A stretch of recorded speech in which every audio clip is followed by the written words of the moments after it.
Hello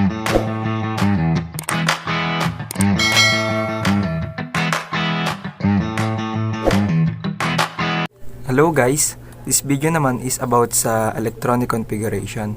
So sa electronic configuration, ang pinakamahalaga lang na dapat nating tandaan dyan kung ano yung distribution ng bawat orbital o shell sa isang atomic number.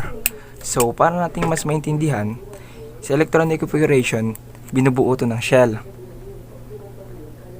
Yung shell, ito yung S, P, D, F.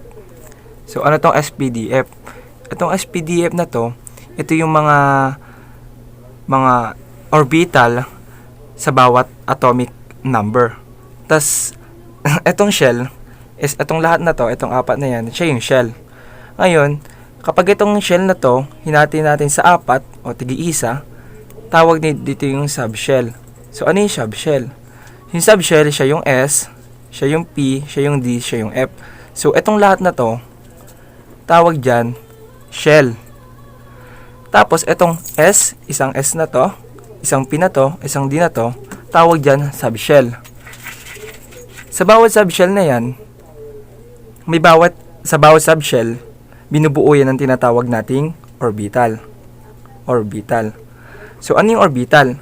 So, orbital, sa bawat pag-build mo ng isang subshell. Sa S, may orbital na dalawa. Sa P, mayroong 6. Sa D, mayroong 10. Sa F, mayroong 14. So, saan to nanggaling? Saan to nanggaling to number to? Ito nanggaling to sa distribution sa electronic configuration sa mga shell niya. Sa bawat mong pag-build up noon, sa S, kailangan ng 2. Sa 6, sa P, kailangan ng 6. Sa D, kailangan ng 10. Sa F, kailangan ng 14. So, ulit, ito yung shell. Lahat yan, SPDF, nahati sa subshell. Ito yung S, ito yung P, ito yung D, F. Sa bawat SPDF naman, kailangan mo magpuno ng 2, 6, 10, at 14. So, halimbawa, yung helium. So, sa helium is, pang-ilan ba siya sa periodic table? So, aalamin mo kung ano muna. Una is, pang-ilan ba siya? Pangalawa. Ito yung protons niya, 2 yung electrons. So, kung 2 siya, ang gagawin nyo lang, 1s, then, ilan ba siya? 2. So, magiging 2. So, ibig sabihin, yung electron is 1s, 2. So, pagdating ng 1s, magiging 2s, then 2p, ganyan lang ha, lagi yan ha, then 2p, then 3s, 3p, then 3d, 4s, 4d, 4p, 4d, 4f.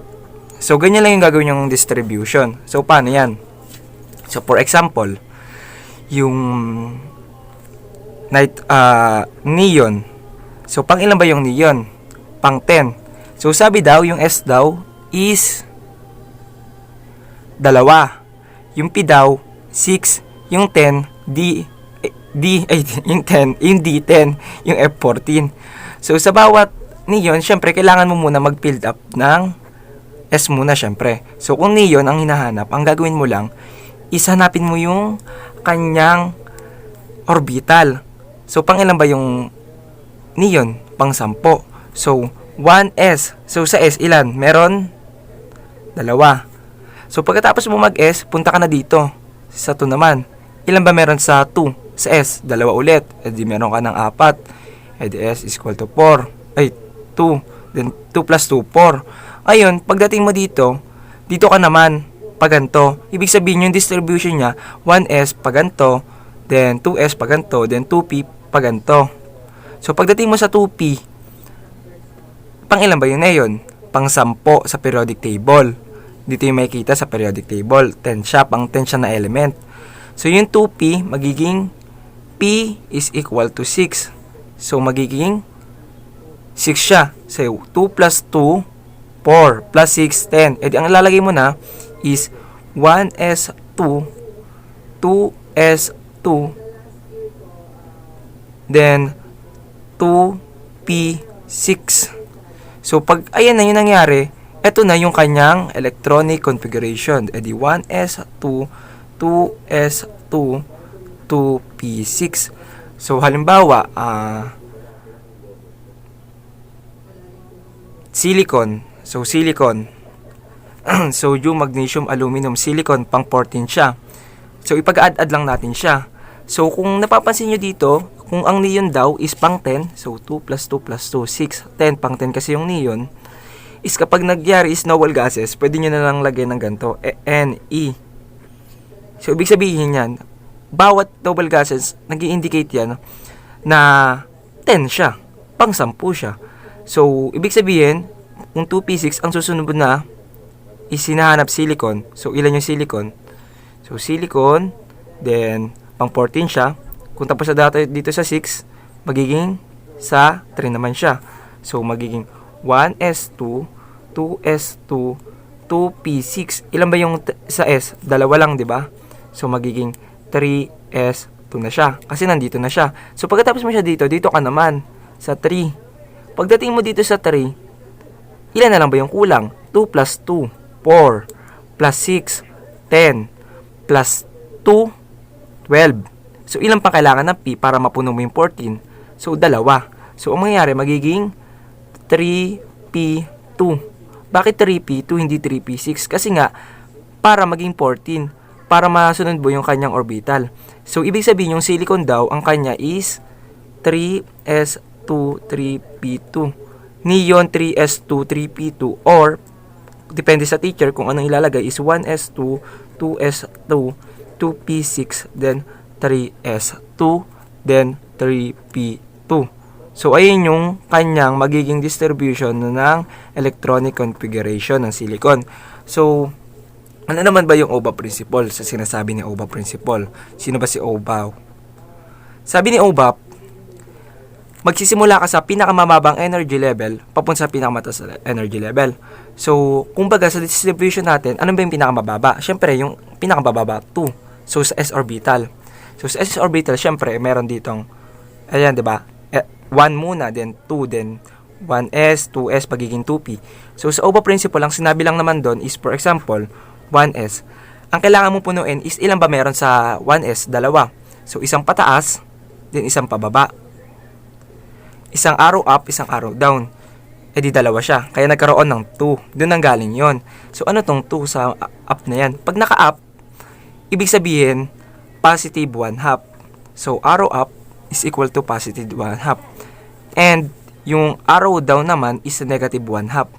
So, ayan yung principle na ginagawa ni OBA principle. So, kailangan, mula sa pababa, then pataas. So, kung baga ang mangyayari, kung ang hinahanap is neon, then 1, 2, 3, then 4, then 1, 2, 3, then, ito yung sa P, ito yung sa 2P, then 1, 2, 3, 4, 5, 6. Pag binilang natin, 1, 2, 3, 4, 5, 6, 7, 8, 9, 10. Doon nang galing ang kanyang electronic configuration. Sabi ni OBAP, mula sa bababang energy level, papunta sa taas. Ngayon, ang sabi naman ni Hans rule, dapat, unahin mo muna yung unpair bago yung paired electrons. So, ito, di ba, nakita nyo dito, 2p. So, kung ang ginawa ko is yung taas muna, 2p taas muna, then, nagbaba ako, mali yan.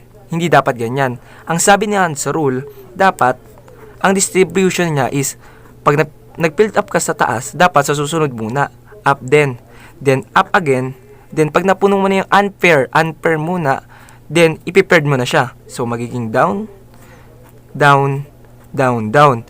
Ayun yung sinasabi ni Hans rule. Ang sabi ni OBAP, from lowest energy level to pataas na energy level. Yung sinabi ni Hans rule, kailangan i-prepare mo muna, i-distribute mo muna yung unfair, ito yung arrow up, then bago ka maglagay ng arrow down. Ayun yung sinabi ni OBAP at Hans rule. Halimbawa, iron naman. So, ano yung electronic configuration ng iron? So, gagawin lang natin itong parang principle nito ni OBAP. Ang gagawin nyo lang, ipibuild up nyo muna yung pinakamababang energy papunta sa pinakamataas. So, una muna 1s. So, meron na siya tayong 2. So, 1s2, then 2s2, then 2p6, ayan, then breakdown, pababa naman, diagonal, magiging 3s2, then 1s2, 2s2, 2p6, 3s2, ilan na? 10. Then pagdating mo dito sa 3s, dito ka naman sa 3p, magiging 3p6. So pagdating mo sa 3p6, punta ka naman dito sa 4s, magiging 4s2. Ilan na siya? 2, 4, 10, 20. So pagdating mo sa 20, ilan daw ba yung D? Ang sabi yung D daw is 10. Eh yung iron is pang 26. So anong ilang nilalagay mo? Siyempre, para maglagay ka ng maging 26, magdadagdag ka dito ng 6. Magiging 3D6. Eh di ibig sabihin, ang kanyang electronic configuration is 1s2, 2s2, 2p6, 3s2, 3p6, 4s2, 3d6. Ayan yung electronic configuration ng iron. At ganyan lang ang pagkuha ng electronic configuration. I hope sana naintindihan nyo. At thank you for watching.